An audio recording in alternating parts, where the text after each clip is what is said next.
Okay, so let's go over the Outliers worksheet. So you have 15 numbers here, and something to do with cups of coffee. And the first thing you need to do is find the 5 number summary, show your work.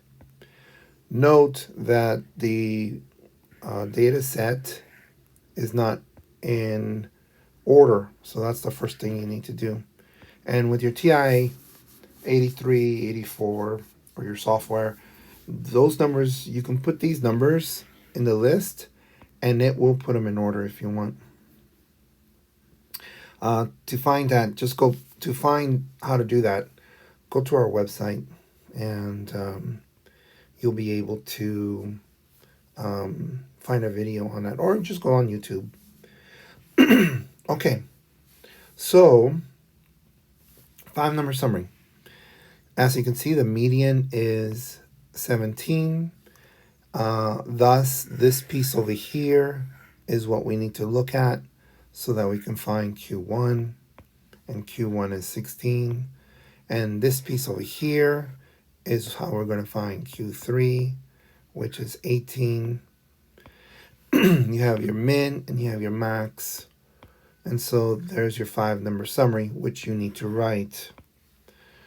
Now, there are other videos that I've produced that show you how to do the 5 number summary in a very slower process, right? Like step by step. The important thing here is that if the median is being used, then you cannot use 17 anymore. And that's why we only focus on these numbers here for Q1, and then on the other side for Q3. Check out those videos to make sure that you're doing it right. And of course, if there's 2 numbers being used, right, for the median, then that's a different process. It's very important that you know the difference between the two. Okay, and make sure you write the 5 number summary in the order that it should be. The min, Q1, median, Q3, max. All right, so now we're going to do problem B. 1B. Outliers, find any outliers, and then rewrite the 5 number summary, okay? So interquartile range is, in this case, 2, based on Q3 and Q1 from our 5 number summary. Note, if your data set, if somehow you wrote incorrectly the data set, or you found the 5 number summary incorrect, then this piece is going to be affected, and most likely it's going to be wrong. So keep in mind that even though this is kind of easy to do, it is easy. You just need to practice. I would recommend you still put it in your calculator, find and match, check for your understanding to see if the calculator is giving you the same answer. And if they're different, then check the numbers on the calculator or check your work. This is how you're going to spend a lot of your time figuring out your workflow, so that when the test comes or the quiz, you'll be more prepared in terms of your management of how you're going to do well on the test. So a lot of the times, interquartile range, when I'm grading it, I can easily see if these numbers are different, and that's because this was wrong. So when I mark that wrong, I know most likely the interquartile range is going to be wrong as well. All right, so we have the lower bound calculations. The upper bound calculations and the lower bound calculations. And make sure you label it, right? That's going to be very important. And then you got to do the math. Remember, multiply and then add. That's very important. And for the upper bound, I have 21. And then what I did was I put a line right here, which is uh, bigger than 20. And so this boundary, which is my upper bound, I don't have any other data points that are above 21. Thus, there's no outliers.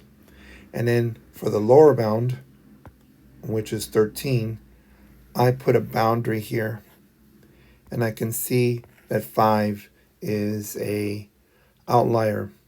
And then I need to write it out. You need to write it out as well.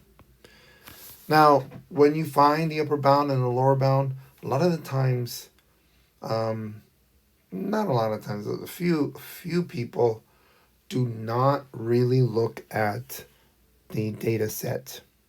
When they see 13, somehow they're like, "Oh yeah, it's in here." So it's okay. There's no outliers. So best practice is to take the number, write the boundary, and hopefully your mind will be like, "Oh look, this 5 is outside of the boundary, and thus it's an outlier." It's really funny how your mind tricks you when you don't have that extra step. Then you need to rewrite the 5 number summary. What does that mean? Well, if 5 is an outlier, then we're going to need a new min.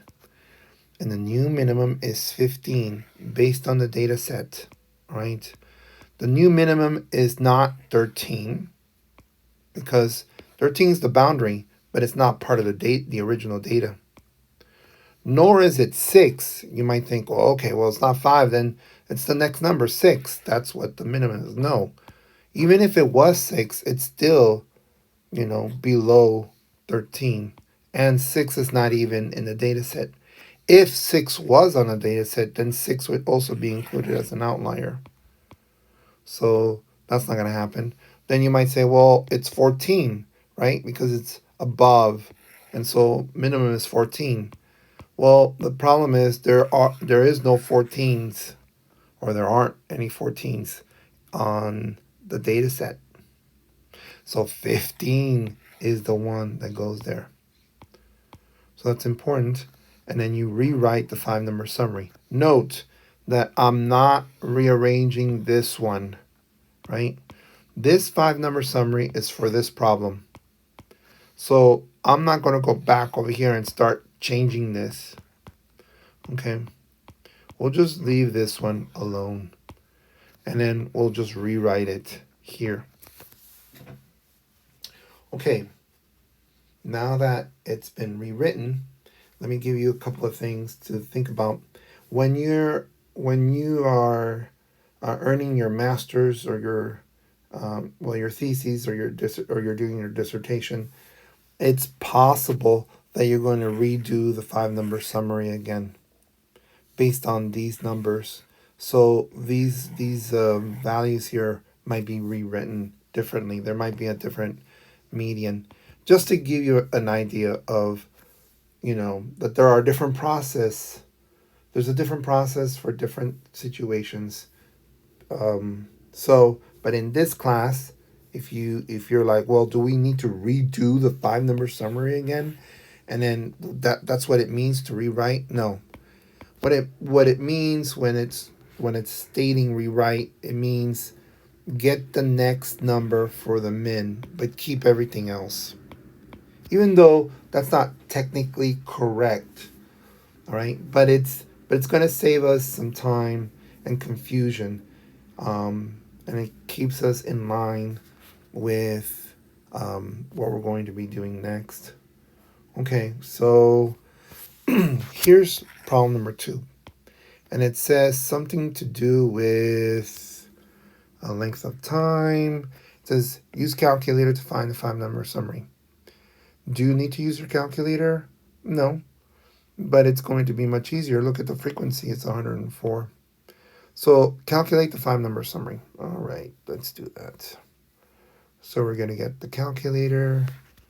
I'm going to put it over here. And I already typed in the number for problem number 2, I think. Stat, edit, all the way here to L1, right? So 2, 3, 4, 5, 6, 7, and 10. So I have, this is L1 and this is L2. And I need to find the 5-number summary. So now that I've typed it on L1 and L2, I'm going to click on Stat, and I'm going to click on Calc, one variable stats, second L1, comma, second L2, enter. And then the 5-number summary is stated there. Min 2, Q1 3, median 4, the third quartile 5, and the max is 10. Okay, perfect. And that's all you really need. You need to just write it out. And then the next question is, are there any outliers? So we do interquartile range again based on Q3, Q1, and then the value is, in this case, 2. We write down the upper bound and lower bound. Do you need to write out, the lower bound calculations or the upper bound calculations, lower bound calculations? Yes, you have to. So here we have a upper bound of 8. Now this is going to be a lot harder to look at in terms of, what is that 8? Is it here, here? You gotta keep somewhat of a you gotta be vigilant in this. So here we have 8, and 8 goes here, right? So we know that the number 10 is larger than 8 because that's where the boundary will be. The boundary is at 8. So 10 is going to be an outlier. I know that's hard to look at, especially if you're still having problems with a frequency table. You should go back, watch my video, and understand what it means to be a frequency table. The tables are not going to go away anytime soon. So that's 8 is the boundary, 10 is the outlier. You need to write out what is your outlier. Then you have the lower bound, which is 0, and 0 is over here, right? So there are no numbers that are lower than 0. So it says right here, rewrite the 5-number summary. So if 10 is not part of the 5-number summary, then the max is 7. 7 goes here. Not 10, right? Don't use anything of the frequency. It's going to be part of the data, right? And so rewriting the 5-number summary is going to be its own answer. And so we are not going to go over here and I'm going to scratch this out. Even though there might be a video of mine that do that or that does that. We'll just be consistent from now on in terms of rewriting it, and so you can see it separately.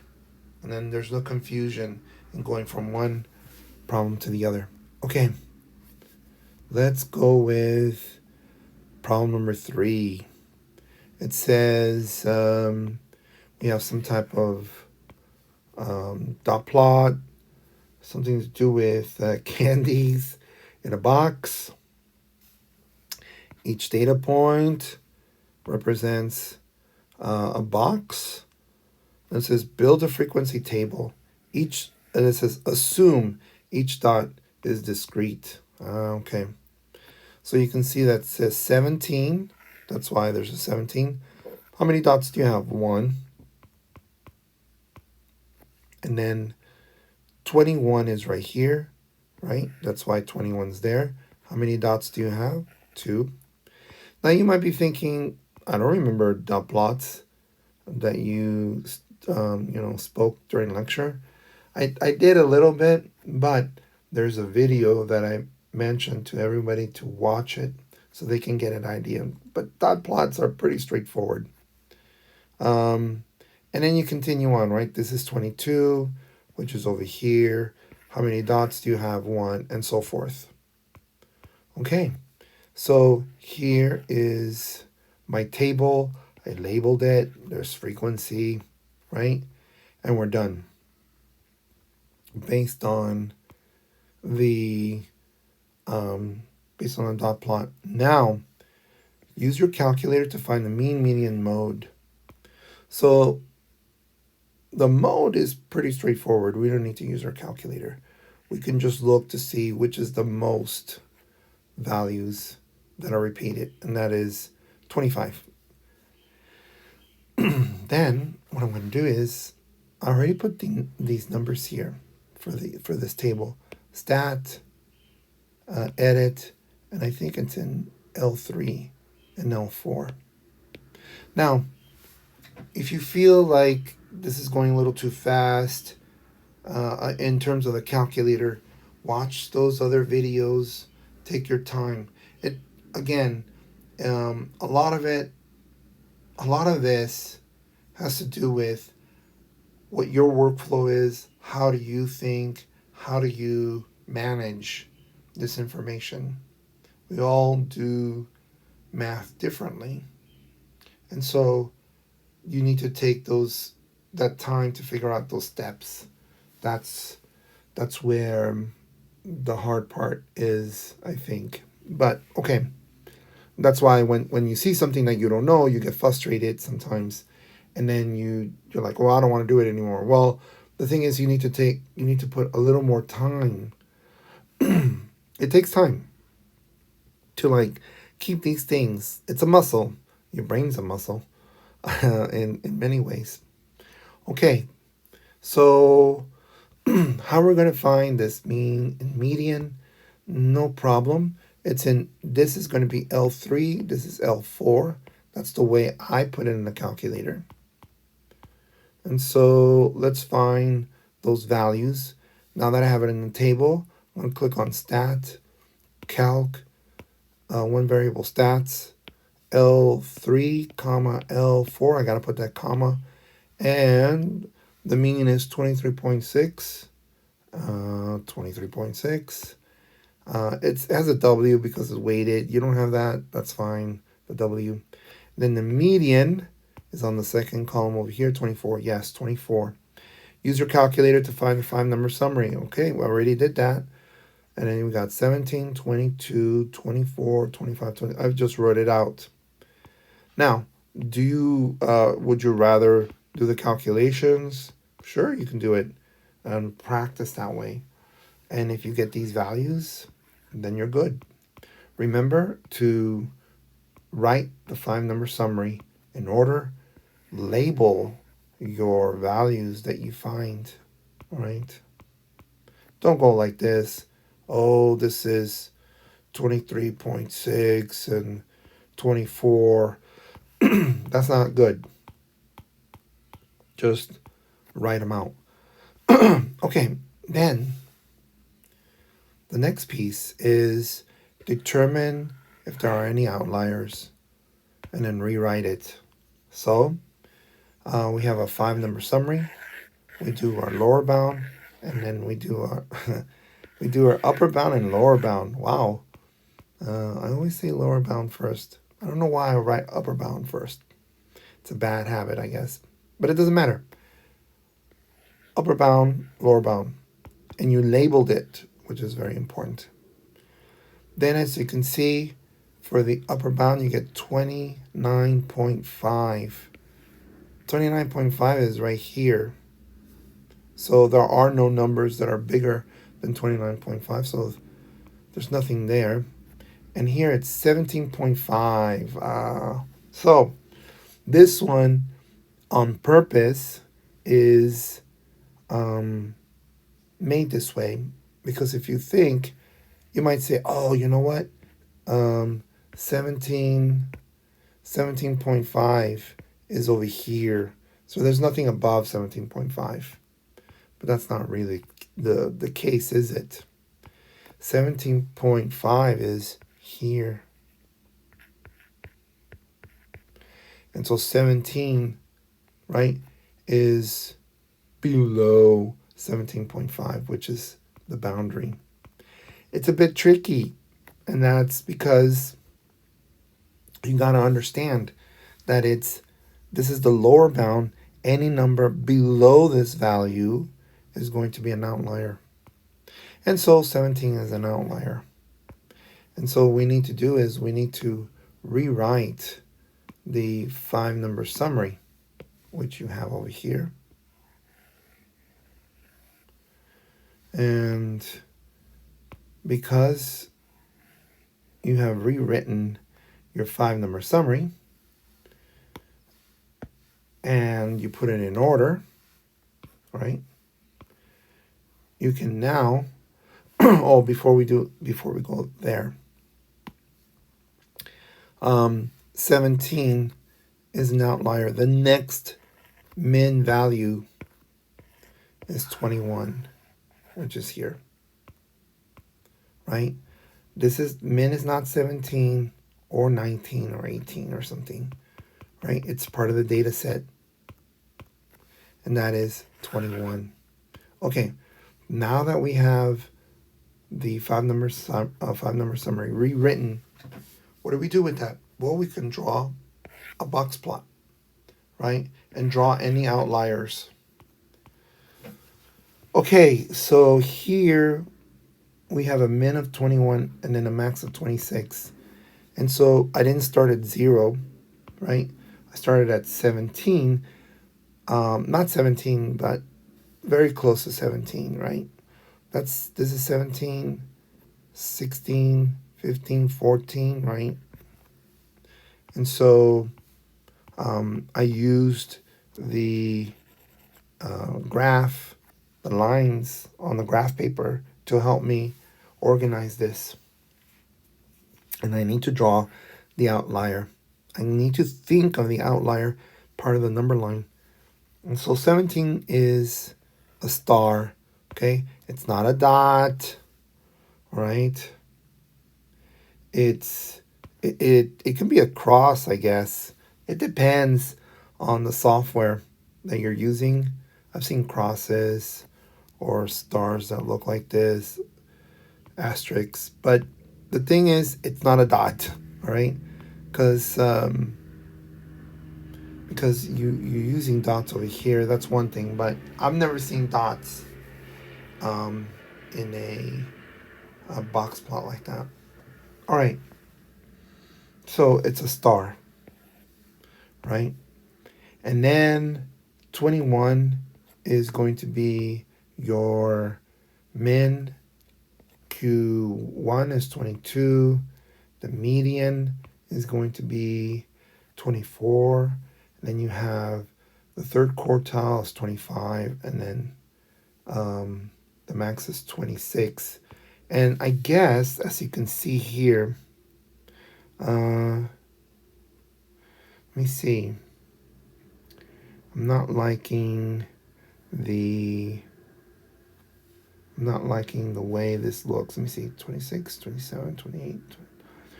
And I'm a big stickler on making sure that the values match. Oh no, 21, right?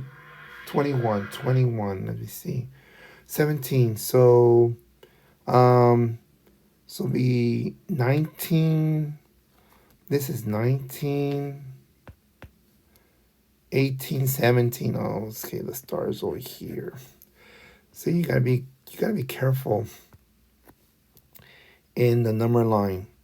And I know that I look at your number lines and I'm like, nope, that's not the number, right? This is 19, 18, 17. Okay. And I thought something looked kind of weird. And then this star is gonna Let me draw this star again. Oh, that's not nice. Let's see. There we go. Okay, there you go. There's the star. Now, and you can write 17 if you want. A little bit better here. Okay. Now it seems to be evenly, nicely. Okay. Again, taking to consideration the the outlier in your number line. You see, one of the things when you're doing math, you get excited. You're doing it just like I did right now. I put the star over here somewhere, right? And you're like, okay, I'm done. But you need to go back and kind of double check it. Yes, your mindset is a certain way, and you're like, no, no, no, no, I don't need to double check. I already looked at it like 2 times. But even when you finish, you might want to go back and just browse through it. Um, some people don't like to do that because then they start undermining their thought process. As for me, I kind of like double check. I'll use the calculator to check my understanding. Um, but in this case here, um, I was, because when I grade, I started looking at the scale very closely. It's just a habit that some of my teachers were that taught me that the scale is very important. And so then in turn, I'm telling you to also make sure those scales are right. Um, Now that I double checked it, I'm like, oh, okay. I see that I was counting every two, I was counting a number, right? So every 2 lines was a number. And I did that so that I can spread out the number line. And then the box plot would look nicer. As you can see, it's has a title and a label. Okay, so that looks better. Let's go over here. Problem number 4. Yes, this homework was pretty long. And if you think about it, this is probably one of the first worksheets that is going to be more closely associated with your exam, right? Your exam is going to have different parts, and you can see that based on what you do before, then you're going to do something after. And if you don't do the first part right, the second part might be wrong. Okay, so in this case, something to do with Salvation Army kettle. What is this? Something to do with hourly collections. Okay, the kettle, I guess the I guess the pot, right? And hourly collections. So you got to put the numbers in order. That's first. Okay. It says show your work. And as you can see here, 2 numbers are going to be used for the median. And you need to write it out. Because I'm using 2 numbers for the median, 26.5 is not part of the data set, and thus we can start canceling this out, right? If we do the 5-number summary, which is over here, right? But in this case, we're just finding the average, which is going to be adding all these numbers and dividing by how many numbers we have, 12, which is over here. And in the mode, you can see that I just highlighted the mode, the the frequency, the number that's most frequent. If there is no mode, just say no mode. Okay, don't leave it blank, or else I'm gonna mark it wrong. Okay, then Now let's look at the 5-number summary. Again, the numbers are all written out. You can see that 2 numbers were used for the median. That means that we can use the 26 because 26.5 is not part of the data set, and it's different from the first problem that we did.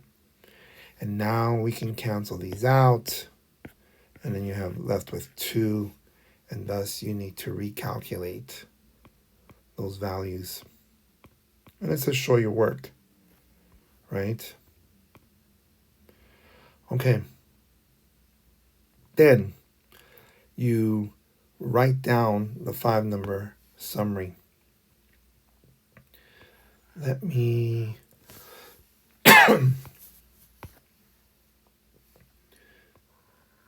put a box here. Okay. And then I'm going to put a box over here. Oh, that's horrible. That doesn't look that great.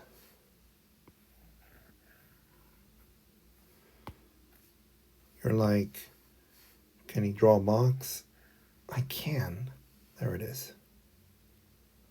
Just takes a little while. And it gives you time to look at your particular answer. Okay. So, and if you have good notes, it gives you an idea of how to use your good notes. Okay. So 5-number summary, right? We have our 5-number summary here. Min, max, Q1, Q3, median, show your work. You might want to put these values in your calculator. Double check your answer. Then, next thing, check for any outliers and rewrite the 5-number summary. Okay. So, interquartile range, which is 7, based on these values. Upper bound, lower bound. And you can see that the upper bound is 40. And I put 40 over here. And there are no numbers greater than 40 in my data set. 12, as you can see, I put a boundary between 8 and 22. So I know 8 is an outlier. I need to write it out. And now that I know that I have an outlier, then I know that 22 will be my next min value. And so I rewrite my 5-number summary.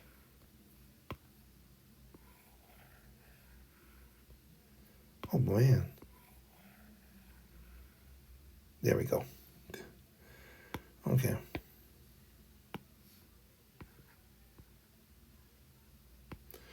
All right.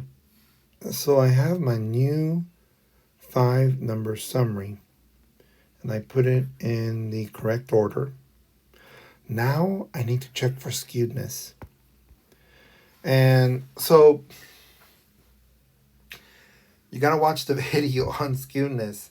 It's going to tell you how to think about skewedness. Skewness, you're going to need these 3 numbers, all right? And based on the pattern that you get when you do your inequality, you'll be able to know if it's right skewed or left skewed. Basically, if you think about it, you can have a pattern that looks like this, okay? Actually, I'll do this. I do have another video that shows this. And you should watch it. This is just something that I can do briefly here. 2 different graphs. One that looks like this, and one that looks like this. Okay, and this is y, this is x, and the same thing over here, y and x. But here we can see that by definition, the mode is the most frequent, and it turns out that the middle is the median, and then the average. Um, and over here on this one, the the mode is the most values. Then you have the median, and then you have your average.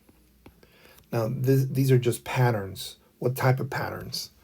Well, this one is left skewed, and this is right skewed. Why is it left skewed?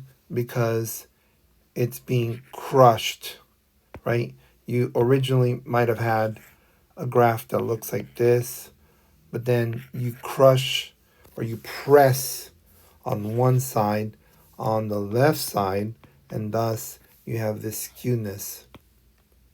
You can also think of them as feet, your feet. This is your left foot, and this is your right foot, right? You have your toe here, and your other toes, right? If it looks like your left foot, it's left skewed. If it looks like your right foot, then it's right skewed. But that's if you had a picture. But you still need these values to be in this order. Remember, this is small to big, right? In the number line. So this value needs to be smaller than this one, right? On the x-axis.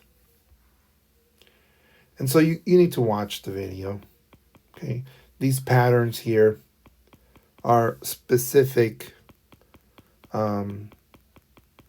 to describing the left skewed, right skewed, and then there's also symmetrical. You got to watch the video. And in this case, you can see that we have the median, and then we have the mean, and then we have the mode. And if you remember, the one that looked like this, right? We had the mode, and then you have the median, which is in the middle, right? And this is the mode, small m, median, and then the mean, right? It has to be in that order, but it's not in that order. Again, you got to watch the video. But if you got something out of that, that's great. Then I have to say there's no skewness. I have to say if it's right skewed, left skewed, neither, or no skew, or no skewness. And that's in that case, there's no skew. There's no skewness. Okay, then draw a box plot. Oh boy, another box plot. We see that we have an outlier of 8, so we need to include 8 in our number line. So really it goes from 8 to 33. Okay, so as you can see, the number line, every single line is 1 point. So we can see that this is 6, 7, 8, and the star is on 8 for your outlier.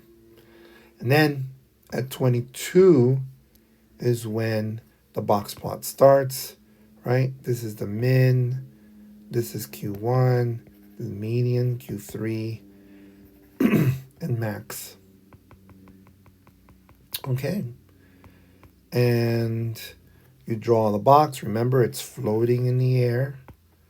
There's no line that goes there. You have a line that represents the median. That's important. It has a title and the label. And there it is, the box plot. And then that's it, right? It's 3 pages. That's a lot of work. Remember that this is the kind of like this is the bridge that's going to take you um, to where the test is. This is how this is how much work you're going to have to do for the first test. It's not hard to do. It's just that you need to find your workflow. You need to find what's comfortable for you. You need to have the notes uh, available for you. You know how to use the calculator. If you're having problems with the calculator, then figure out, okay, I need to press these buttons. I'm having problems with tables. Okay, then look up what the table is, how to operate that. I'm having problems with skewness, then do it. Is or is the skewness you know idea going to be on the test? Most likely. Anything that you saw in these videos or the lectures are fair game, right? And also what you did on your worksheets and your quizzes. You have a lot of problems and information that you can, you know, study from. Okay, I'll be seeing you in class. See you later. Bye bye.